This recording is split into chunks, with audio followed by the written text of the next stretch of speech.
Well, Oklahoma now ranks in the top 10 of states with the most uninsured residents. And those numbers, well, they're just getting worse. Costs are rising so fast that nationwide, about 10,000 Americans are losing coverage each and every day. Joining me now with more is our Courtney Dehoff. Well, Rob, consider this. In 1993, 61% of small businesses provided insurance for their employees. Today, that number is down to 38%. We visited with an Oklahoma City employer who believes providing coverage for employees outweighs the increasing expense. As the Chief Technology Officer at Oklahoma City's Anotics Corporation, Billy Gatson has plenty of responsibilities, both at work and at home. I have 6 children, so and they're all young. My kids are young, and it's extremely important because they go to the doctor, they need shots, they need physicals, they need all of that, and they play sports. Anotics offers health insurance for all of its 16 employees, a benefit Gaston appreciates because it wasn't that long ago all his health care expenses came solely out of his own pocket. It limit when we went to the doctor. You know, it's sad to say, but it limited because just didn't have the finances at the time.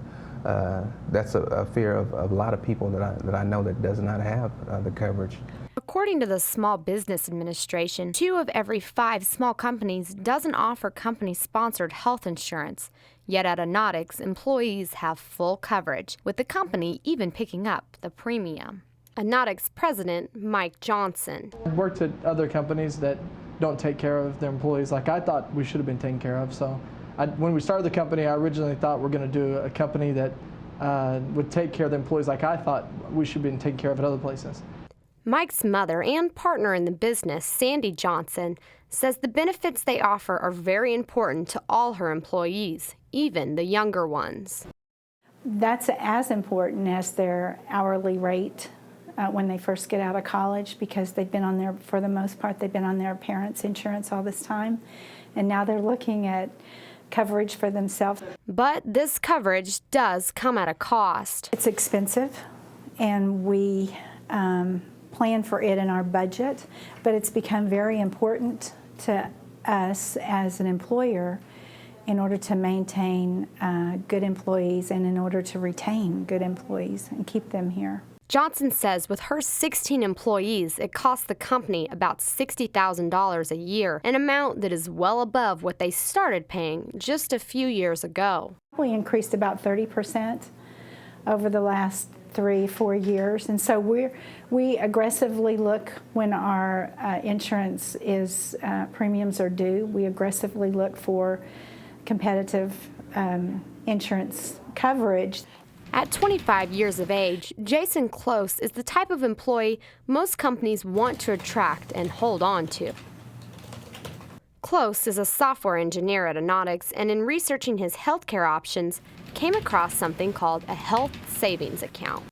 I don't know of any downside to it yet. From what I understand, it's basically equivalent to a flex spending account, somewhat, except it does draw interest. The health savings accounts allow employees to put money into a savings account specifically for health coverage.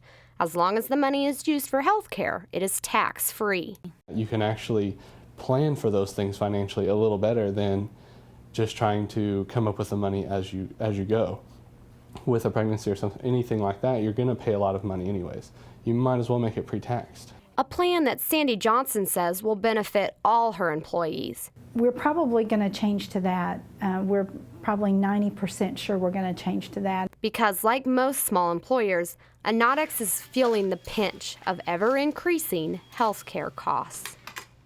Currently, more than 600,000 Oklahomans don't have health insurance. Some by choice, but many because they can't afford it on their own. Which I'm assuming makes health care almost virtually impossible.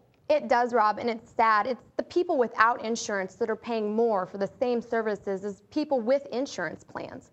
This is just because the insurance companies have negotiated lower prices with the providers. So what happens to the folks who just simply cannot pay their bills? Healthcare costs is the #1 reason for bankruptcy in the United States. In fact, the Oklahoma Department of Insurance estimates that uncompensated healthcare costs will be upwards of $100 billion.